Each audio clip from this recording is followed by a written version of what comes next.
The Benjamin Dixon Show is only possible with listener support. Go to www.thebenjamindixonshow.com to register for our blog and join the Progressive Army.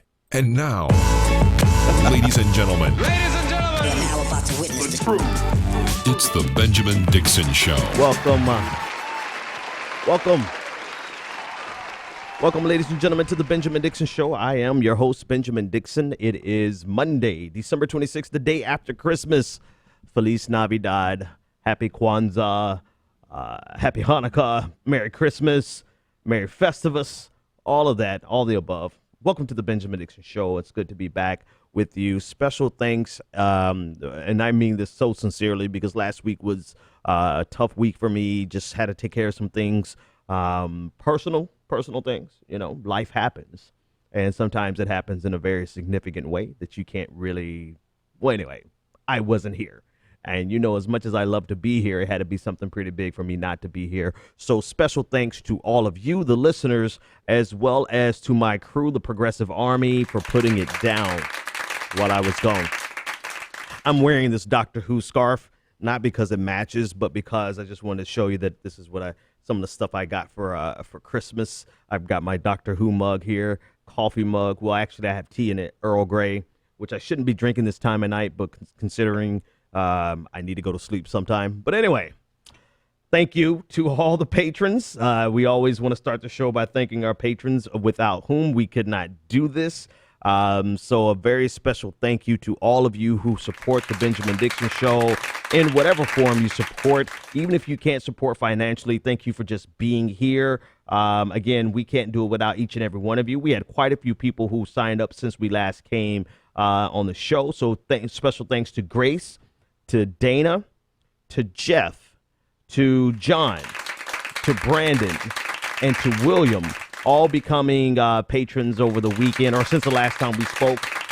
Yes, a lot of applause for all of you. Thank you so much for doing what you do. Let's talk about the news, and you can join the conversation 857-600-0518 if you would like to join the conversation. I want to talk about your boy. Yeah, that's right. Your boy, Donald Trump, being Donald Trump. And I'm wondering if I'm going to start with, I think I will. I think I will start with Donald Trump's nuclear tweets because it matters. All right. So Donald John, whatever the hell J stands for, Trump, over the weekend, or actually I think it was Thursday, I forgot exactly which day, tweeted out something rather absurd. Let me see if I can pull up the right tweet here, so that we can show you what he decided was a practical solution for, or a practical usage of his Twitter account was to share his nuclear ambitions with the world via Twitter. You know, so because that's Donald Trump. Let's look on our screen here. The United States must greatly strengthen and expand its nuclear capability until such time as the world comes to its senses regarding nukes. All right, so I had a chance to discuss this on the David Pakman program this morning, and I listened to what we talked about earlier today, and actually there's still a lot more to say about this separate from what was said this morning, because that's just, that's what we do. But the tweet in itself is idiotic and imbecilic in that he is saying that until such time that the world comes to its senses, we're going to do something that's nonsensical, right? Until the world gets its head together, we're going to do something that shows that we no longer have our head about us.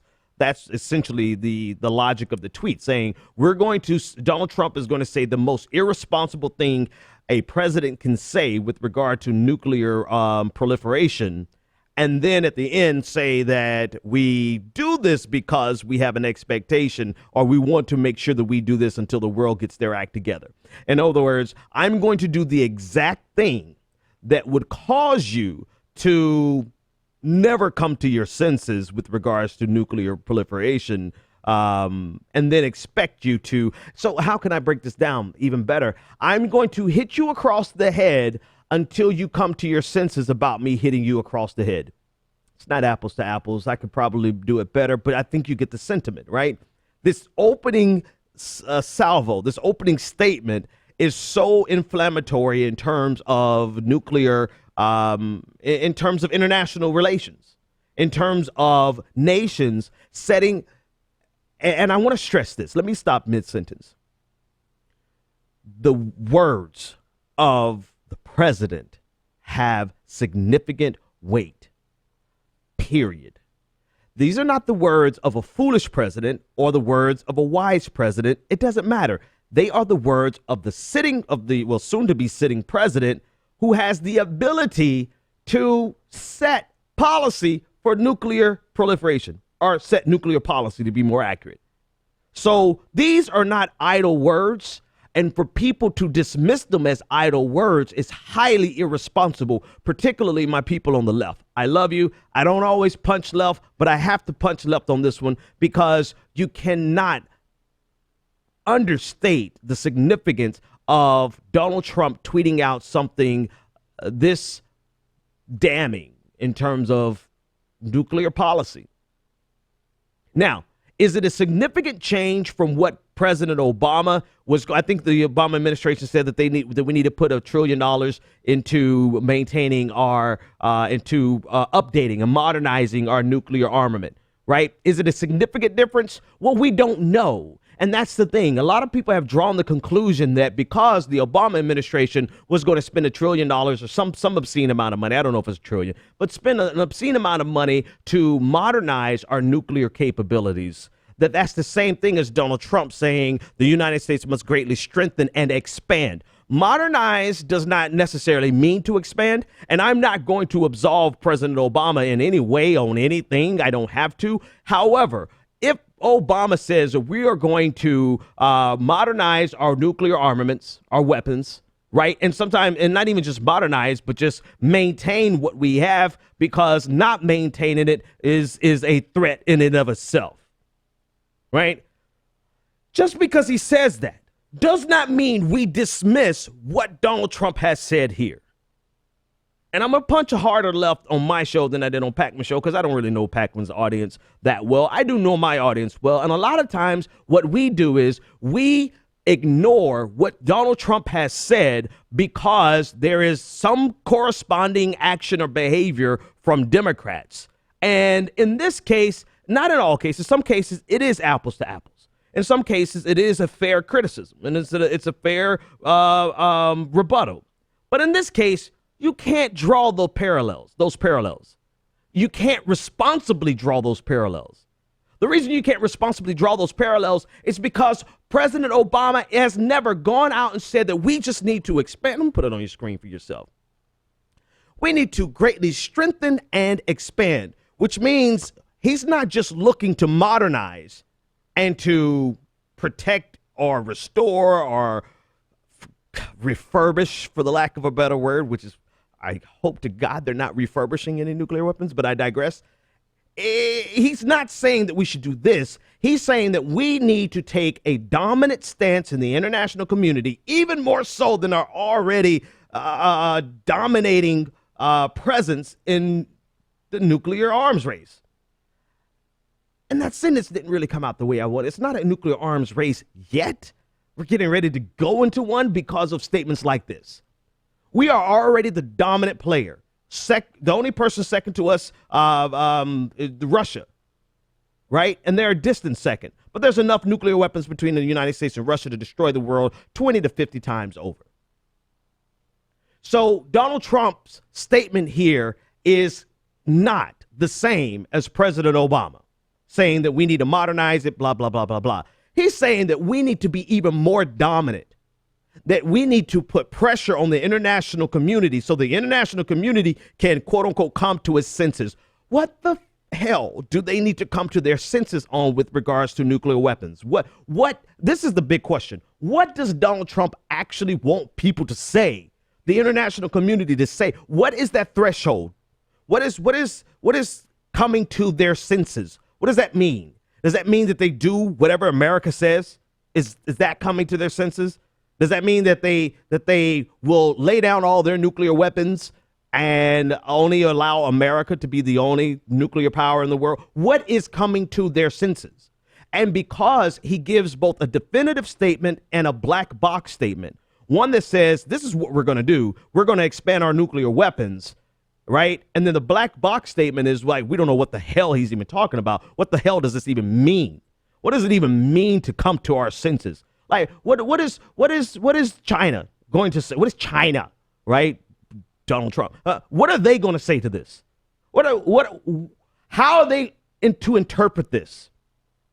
And the problem is that the analysts in other nations, the security forces in other nations, the intelligence forces in other nations take these tweets as seriously as some of us dismiss them, right? Some of us dismiss it. Oh, it's just a tweet and we shouldn't be paying attention to it. It's just, no. There are literally intelligence agencies across the world who are now listening to every single tweet, and they're trying to interpret the meaning behind these tweets. And Donald Trump has given two things. He said, one, I have these, we're going to expand and increase our nuclear capabilities, which is uniquely different. And then that's open to interpretation. What does that even mean?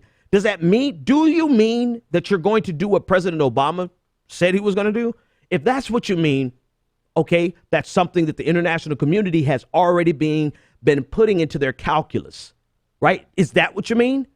But no, he doesn't say that. He basically, and well, we'll get to the Mika Brzezinski part in a second from Morning Joe, but he's just saying we need to expand, which is a signal to other nuclear nations that shit, they need to expand as much as they possibly can. And this is a signal to non-nuclear nations to say, if we're getting to a nuclear arms race, then we need to do what's best for us. And then, so that's the definitive statement, as vague as it is. It's definitive in terms of our action that we're going to expand, but it's vague in the sense that he's saying until you come to your senses. Now, how in the entire hell is China and the rest of the nuclear armed world, how are they supposed to interpret come to our senses? And then two, should they even be, you know what they said? If I were them, I'd just say, bitch, please. Basically, that's the end of conversation. Bitch, please. But thankfully, I'm not a head of state. But I'm sure somebody had that same exact sentiment towards Donald Trump. Bitch, please. Because the reality of it is when we start talking about nuclear proliferation and we're talking about a nuclear arms race, we've already solved that equation. There is no way to win. So whatever. It's not like he's going to change his empty bravado or his inflammatory words. I mean, the only thing that we could do is actually just give commentary about it until such time that he takes an action, a definitive action that is either impeachable or, whatever.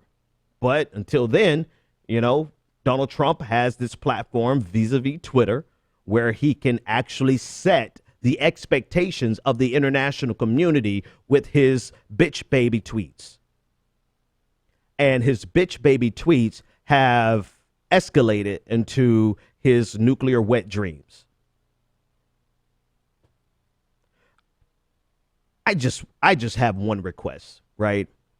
And I guess it's kind of meaningless when you consider the fact that we're dealing with Donald Trump. But my request is, let's not downplay everything that this man does just because you got beef with the Democratic Party or you got beef with President Obama. I got a lot of beef. I've got more beef with the Democratic Party than most people.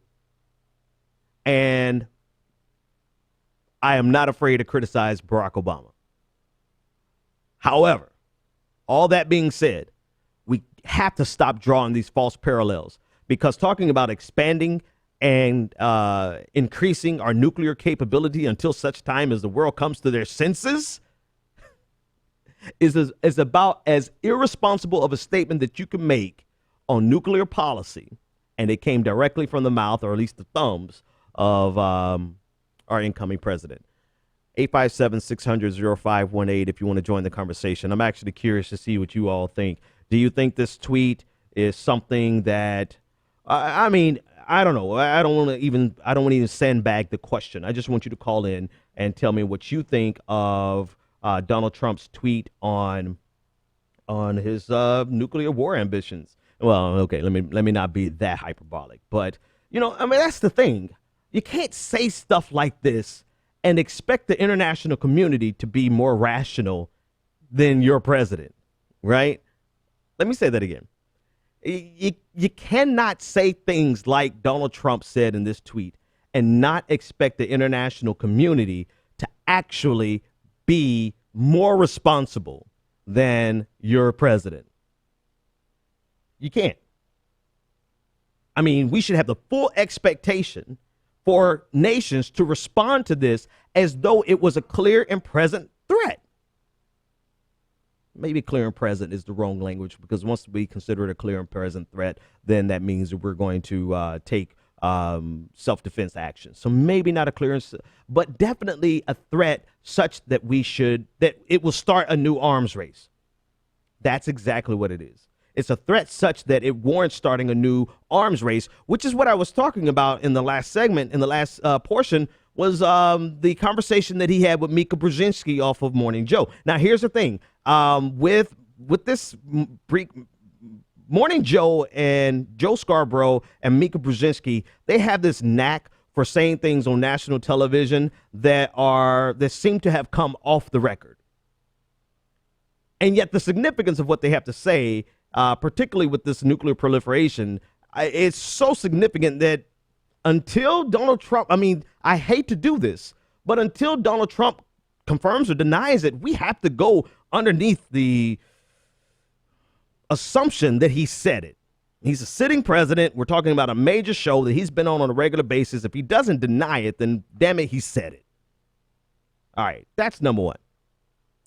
Mika Brzezinski, off of Morning Joe, said that in this conversation, or in a conversation with Donald Trump, he understood that this type of language could start an arms race, a nuclear arms race. And his comment to that was, if there's an arms race, let there be an arms race. We'll outdo all of them. Now, technically, that's true. We waste more in our defense in the Pentagon. The Pentagon wastes more than most nations spend combined on defense. And granted, the budget for nuclear weapons comes from the Department of Energy. However, there's some overlap there. But we waste more than most nations could spend. So he's not lying in the sense that, can we outdo them? Yes, but outdoing them does not bring us stability. This is one of the most what's the word I'm looking for? This is the most common misconception that building up our military and building up our defense, or being abrasive and brash and speaking with a lot of bravado, signals strength. When in actuality, those exact same things can signal undermining of your strength. What do I mean by that? That means that, for instance, it was a signal to the world that America was this behemoth of a nation that can go around the world and do whatever it wants to, and will seek out weapons of mass destruction, and will seek out terrorism wherever it exists, and we'll give you an example with shock and awe in Iraq.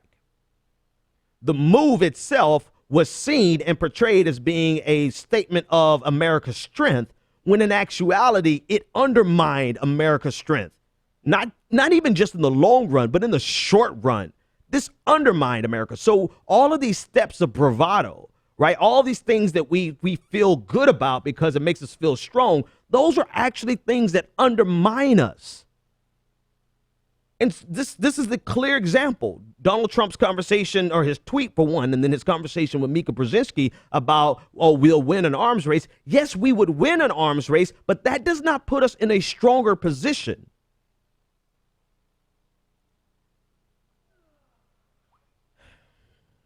And the expectation that it does is so diluted and so prevalent that I'm surprised we haven't been in this spot so many more times. I'm surprised that, that every time something happens, we don't have even more trouble because of how we care. But, for better or for worse, no matter what President Obama did, his language was always measured. And I'm sorry, but the words of the president matter almost as much as his actions. So yes, Obama was bombing the hell out of Muslim countries, but he was very moderate with his tone, right? He wasn't going around talking about starting a new nuclear arms race. And anybody who's at this point still dismissing this as simply, oh, this is just him trying to control the media narrative via tweets. Well, maybe that's what he's trying to do. But the reality of it is his words, his tweets have so far-reaching ramifications now that he's President-elect Trump that it is highly irresponsible for people to dismiss this because it came through Twitter.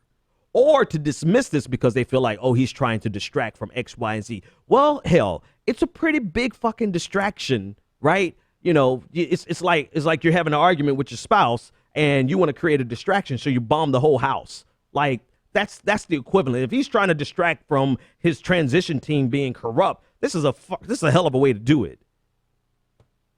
Anyway, enough about that portion of Trump. 857-600-0518 if you want to join the conversation. Now this next story is actually a story that's tilted in favor of Donald Trump. I'll call him like I see it, right? I mean, I have absolutely no problem saying when Donald Trump was not wrong. And in this case, it wasn't Donald Trump that was not wrong. It was the statement from the RNC over the weekend celebrating Christmas. And I'll read the statement for you, or I'll pull it up for you on your screen so that you can see. This is a statement from the RNC over the weekend. Merry Christmas to all. Over 2 millennia ago, a new hope was born into the world, a savior who would offer the promise of salvation to all mankind. Just as these three wise men did on that night, this Christmas heralds a time to celebrate the good news of a new king. We hope Americans celebrate blah, blah, blah, blah, blah. All right, you get the rest of it. That's the portion that matters right there. The new king. Now, this is why this is kind of in favor of Trump. It's because people lost their minds over that last phrase, the new king. And because of the wording and the phraseology of that statement, it honestly could go in any direction. Is he referring to Jesus as being the new king, or is he referring to the new president as the new king?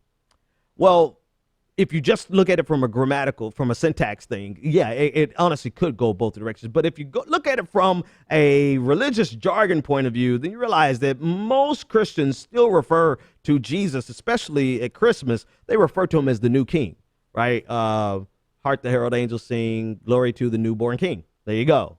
It's not a joke, but you get it, right? Glory to the newborn king. So it's very common language.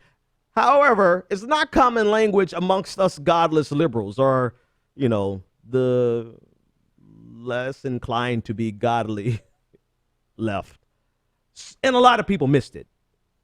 And a lot of people thought that they were referring to Donald Trump as their new king. Even further, they thought they were referring to Donald Trump, or comparing Donald Trump, rather, to Christ. So, funny story, right? Ha ha. The liberals didn't know that Christians referred to Jesus as the new king, and they stepped all over themselves. And I mean, people were getting like hundreds of thousands, well, not hundreds of thousands, but tens of thousands of retweets slamming the RNC for comparing Donald Trump to Jesus and calling him a new king. I mean, everybody was like, oh, the RNC has lost their mind. They really have gone one step too far. This is authoritarianism. This is clearly an affront to democracy. I mean, the left really lost its shit over this. And I'm like, hey, fellas and ladies and non-gender conforming Americans, you do realize this is what Christians refer to Jesus as, right? Okay. That could be the end of the story. However, nothing with Donald Trump is that clean cut. I mean, it could have just been a story that's laughable. And, you know, point goes to Donald Trump. But Donald Trump's press secretary would not be outdone. He got involved on the conversation and actually made a non-story into an actual story, which is pretty much what the Trumps do. And I'm trying to see if I could find Sean Spicer's tweet. I'm not sure that I can find it here. Let's see if this is it. Is this it? No, I can't. I don't have it. All right, so Sean Spicer, who is Donald Trump's pick for press secretary. He is the guy who's charged with going in front of the camera and explaining whatever the president needs explained to the press. I think it's somewhere in the job description of the press secretary to make the job of the president easier by explaining any misconceptions. You would think that, right? Sean Spicer, his first foray into being the press secretary, instead of clarifying, instead of saying, hey, you silly, godless liberals, that's what we refer to Jesus as the new king. Instead of doing that, he decides to make this entire incident about being an attack on Christ. And not only an attack on Christ, but an attack on Christ at the most holiest time of the year, right? And I really wish I had that tweet. Somewhere in here. Let's see. Boom. Spicer. Here we go. Yeah, I do have it. Boom. On your screen now. Sean Spicer says, it's sad that at BuzzFeed Ben, who was an author who wrote about this story, condones this attack on Christ on such a holy day for Christians. BuzzFeed must apologize. I'm like, bruh, really? This misunderstanding, this secular misunderstanding of a religious jargon is now an attack on Christ. Even more specifically, the article that BuzzFeed Ben wrote was about the fact that people misunderstood this. So the fact that people misunderstood this, isn't it the press secretary's job to bring clarification to the media? But instead of bringing clarification to the media, he doubles down on this imbecilic war on Christmas and says that not only is this an attack on Christ at the most holiest of times, BuzzFeed needs to apologize. Well, BuzzFeed needs to apologize for some plenty of other stuff, right? You know, they've got plenty of crap that they need to apologize for, but this is not one. But this is just par for the course of what Donald Trump does. And I think this is, if more than anything else, this could have been just a non-story altogether or something that we laugh at. But instead of being something we laugh at, it becomes a clear indication of what the next 4 years is going to be like. It's going to be a series of dick measuring.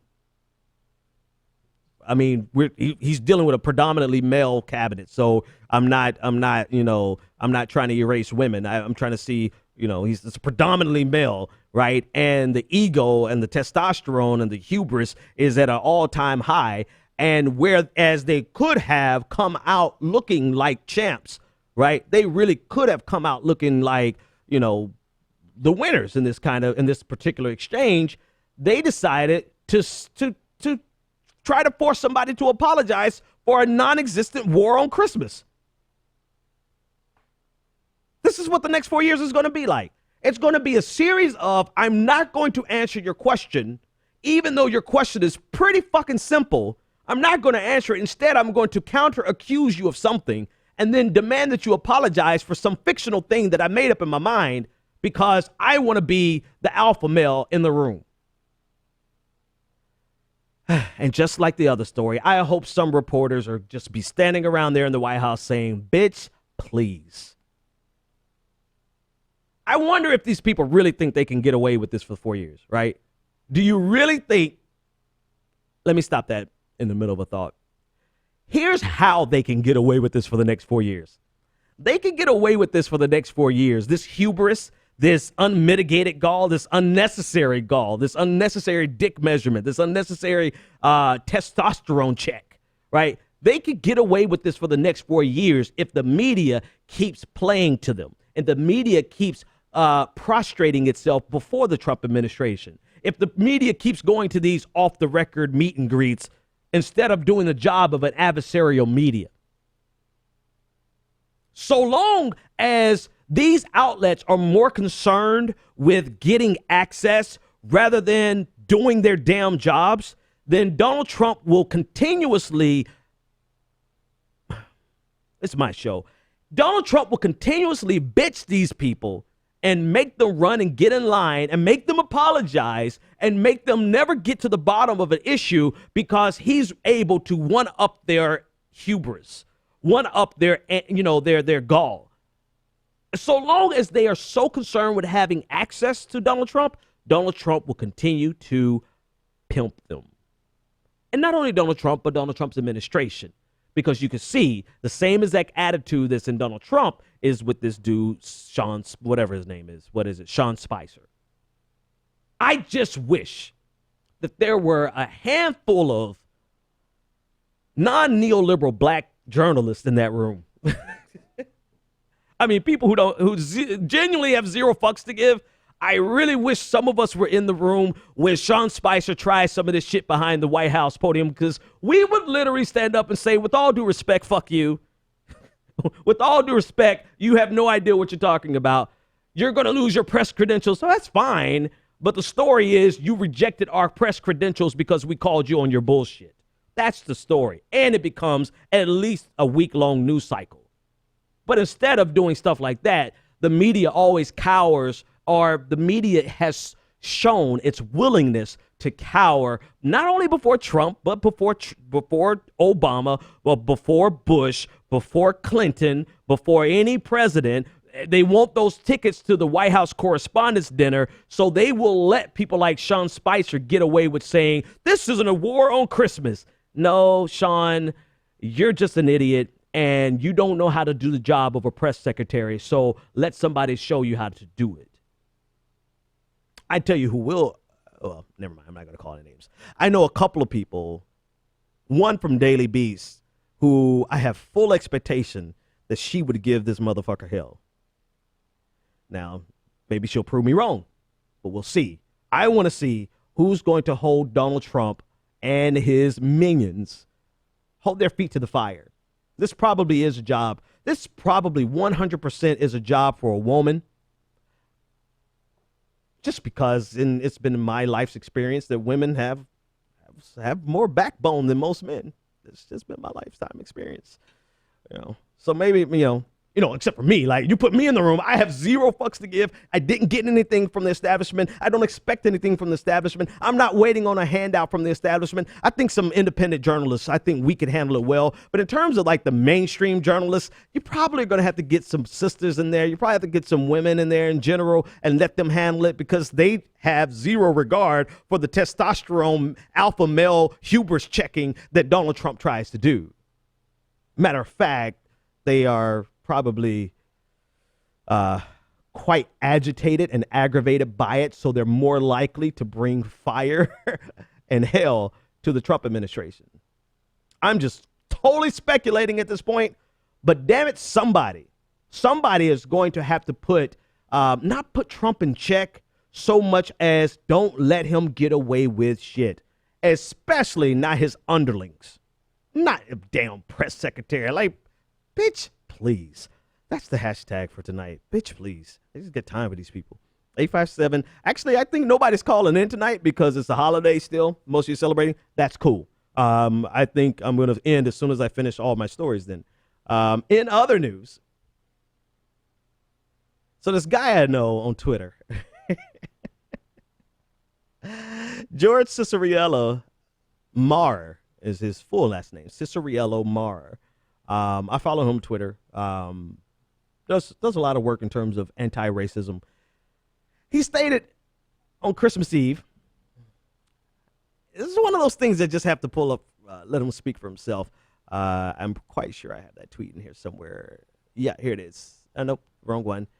It is, so he had two tweets that were really, damn it, I can't find it. Anyway, George Ciceriello Marr, follow him on Twitter, by the way, tweeted out on Christmas Eve, all I want for Christmas is white genocide.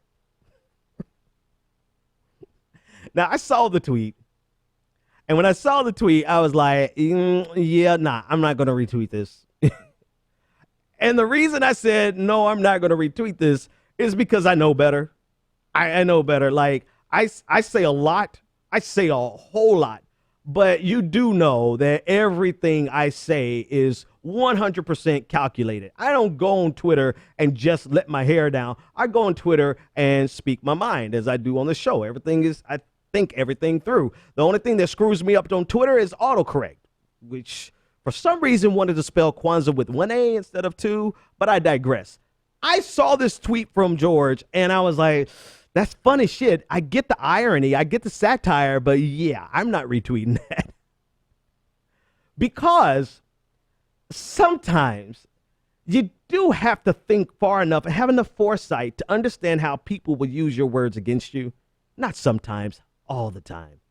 And I'm not saying this to condemn George at all. I'm just saying this just to say why I didn't retweet it and hopefully to give some insight to people who are on Twitter for the first time and your job actually depends on your public behavior, that you should think things through. His statement in and of itself is hilarious. It's hilarious because there's no such thing as white genocide. So by him saying all I want for Christmas is white genocide is shining a light on the fact that there's no such thing as white genocide. It's as fictitious as Santa Claus. And if you're a godless liberal, it's as fictitious as Jesus. I'm sorry, I'm not messing with you guys who are godless liberals. I love you. I love all of you. But the point is this. There's no such thing as white genocide, and this is what he was trying to bring attention to with a very direct, sarcastic tweet that, man, you got to know how these people are going to play this. Now, the bad side of it is that he's catching a lot of hell, and I knew he was going to catch it as soon as I saw the tweet. He's catching hell from everywhere, but he's catching hell also from his job. I'm not really sure if he's tenured. It said associate professor. And I'm not up to date on my jargon, but here is the response from, and I actually put it on the wrong screen. Here's a response from Drexel University. Drexel University says, Drexel University became aware today of Associate Professor George Ciceriello Maurer's inflammatory tweet, which was posted on his personal Twitter account on December 24, 2016. While the university recognizes the right of its faculty to freely express their thoughts and opinions in public debate, Professor Ciceriello Maurer's comments are utterly reprehensible, deeply disturbing, and do not in any way reflect the values of the university, blah, blah, blah, blah, blah, blah. The university has taken action, so they are going after George, which I knew they would, which is part of the cross he has to bear, right? This is his fight. And he's hitting it directly head on. He did not apologize. And matter of fact, let's pause for the cause because he did not apologize. And the reason I say it the way I say it is because he's trying to convey a very direct message that white genocide is a figment of white nationalists, neo-Nazis' imagination. So much so, actually, let's pull up one more image here, and I'll show you exactly how much this is a figment of their imagination. According to, where is this? According to, what's that thing that we do all the time? Google? I'm sorry, just being a little idiotic tonight. According to Google, white genocide is a white nationalist conspiracy theory that mass immigration, integration, miscegenation, low fertility rates, we'll talk about that, and abortion are being promoted in predominantly white countries to deliberately turn them minority white and hence cause white people to become extinct through forced assimilation. So he's trying, George Ciceriello Maurer is trying to very directly address this idea that is promoted on the right and it's predominantly on the right. Now, let's be sure it's predominantly, I'm sure there might be some dredges here on the left, but on the right, they really believe that that we are after the destruction of the white race. Now, some of our more militant elements, I'm quite sure they probably say, yes, we want to destroy the white race. But on average, the majority of us just want full equality, which to some white people is the same damn thing as white genocide. And that's the point of his tweet. And this is why he did it the exactly way he did it. And that's why he's not apologizing. And I hope he hasn't apologized yet. God, I hope, George, please don't apologize. Stick to your guns. Hopefully you're tenured so you can stick to your guns. But there's enough time for apologizing because we're living in a world where Drexel would put out this statement on Christmas Day, yet we have white supremacists, white nationalists who are being featured in Time and featured in New York Times, rather. They're being featured on A&E. They're being, they have all these profiles being done. You have the cheerleader for white supremacy, Tommy Lauren, going on the Daily Show. You have white supremacy coming out of the woodworks and getting front stage and center, whatever the saying is. They're getting all of this positive attention, and yet we can't call them on their bullshit. Now, mind you, had it been me, I would have said it differently only because I'm thinking 20 steps ahead. I know exactly how Fox News is going to read a tweet like that. And because it's more important to me to have my words be effective versus just starting a national conversation, no matter how rough it starts. That's me. But for George, his thing was, I've got to hit this on the head. I've just got to say, fuck it. All I want for Christmas is white genocide. I get it. I would have done it differently. That's neither here nor there. George did it. And the fact of the matter is, there is no such thing. But it is a prevailing theory and a prevailing accusation that we find so many places on the right. We find it so many places in white America in general. And you even find soft versions of this. And when I say soft, I mean just nice and sanitized, because America's okay with your bigotry as long as you put on a shirt and a tie, or as long as you're dapper, right? So we see mainstream versions of this, and we see the mainstreaming of neo-Nazis. We see the mainstreaming of the Klan and general bigotry all the way around. But you also have people like Bill O'Reilly, who did an entire explainer on why taking away the Electoral College is an attack on white America. Or the same Bill O'Reilly who said that America is run by white Christian men. Or the same Bill O'Reilly, who is the #1 correspondent over at Fox News, #1 commentator at Fox News, has the largest audience and is the largest audience on the largest cable network. The same Bill O'Reilly who said that what we want on the left is to destroy the white male Christian power structure in America. This is pandering to the white genocide fears. This is the same. It's just a dog whistle interpretation of the same exact message. It could have, it's the same exact. So yes, it's necessary for somebody to come along and say white genocide is not real. Considering that America, logically, it doesn't follow, right? Unless you have a bunch of white Christian men in America who hate themselves so much that they're willing to destroy white Christian men. Because on one hand, you have Bill O'Reilly saying that America is run by white Christian men. Then you have, on the other hand, you have white Americans running around saying, oh, we're under attack. I love that part in the definition that says low fertility rates. I think that speaks more to the impotence of these white Christian men. But I digress. So, George, hang in there, man. I know you are in a full-fledged shitstorm. Hopefully, when you come up for air, you can come on the show and we'll talk about it. But I got it. I understood the tweet, but I also didn't retweet the tweet because I knew exactly where that tweet was going. And part of me thinks that's exactly what you wanted. So you started a national conversation where, People who are in the know that white genocide is not a thing.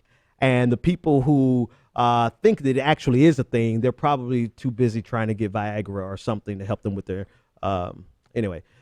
I keep saying 857-600-0518, but y'all are at home eating leftovers, so I'm not going to bother you.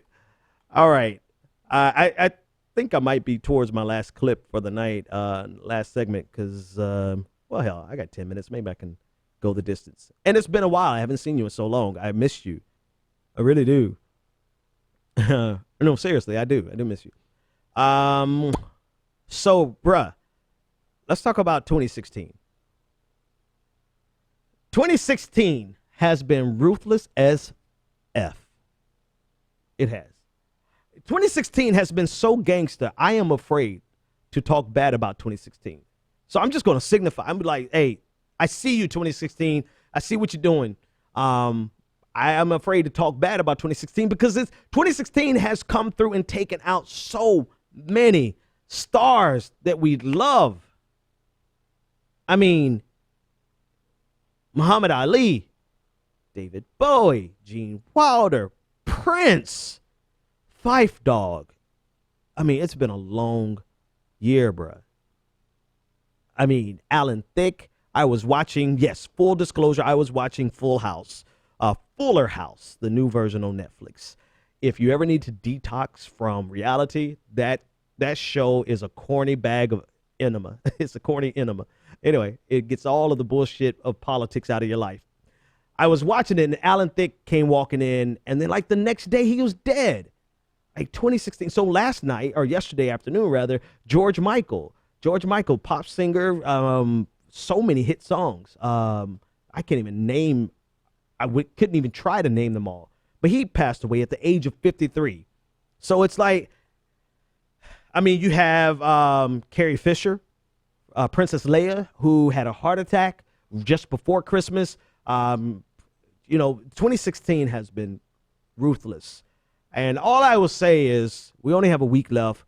2016, take a vacation, man. Chill and just sit back and relax and let us make it to 2017. And then I think about some of the some of these stars and celebrities who are scandal ridden, who probably wouldn't mind if their number was called in 2016. The person that keeps coming to mind, man, is like Bill Cosby. Like I think if I was Bill Cosby's age and I got into all the shit that he's in, I would be begging 2016, come on, take me now, please. But I digress. 2016, chill the hell out. We're almost there. All right, last but not least, do I have anything else I want to talk about tonight, or is that it? Is that going to be it for tonight? Let's see. Let me go through my Rolodex here. White genocide. I'm going to talk about Benjamin Netanyahu and the UN resolution. I'm going to talk about that sometime this week. I'm going to invite on Professor Max Sikowitz of Boston College. He has a wonderful critique, I believe, of the Netanyahu administration from a Jewish perspective. So I think he would have some great insights into that story. So stay tuned for that later on this week. I do have one last story I want to talk about, and that story is Hail Mary, full of grace.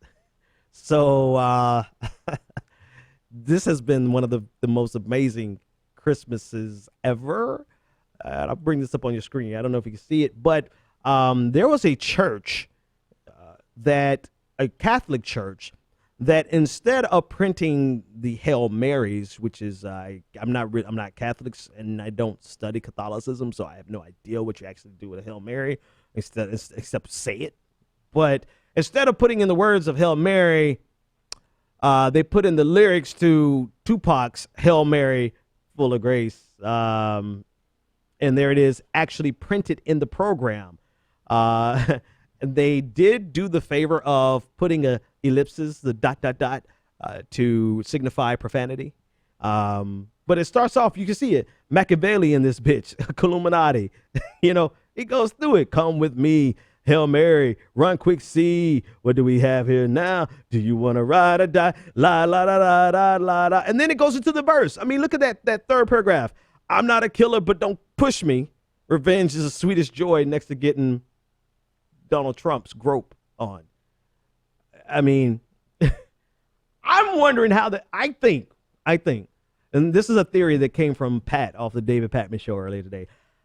I believe that this was just a phenomenal troll job, because you can't have any grounding in religion. You can't even be an atheist and not know the difference between a Catholic Hail Mary and a Tupac Hail Mary. I mean, you could have been born in 2012. Okay, maybe not 2012. 2010. Well, maybe not 2010. You get the picture. You could be 10 years old, and you would know something is wrong with these lyrics. So I don't think this was a mistake. I think it was a brilliant and beautiful trolling of the world on Christmas Day.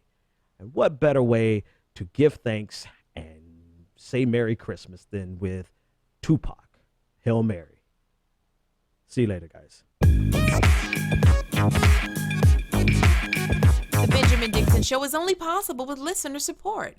Go to www.thebenjamindixonshow.com to register for our blog, join the Progressive Army, and support The Benjamin Dixon Show. It's Ben Dixon! If you like this episode, be sure to share, like, and subscribe.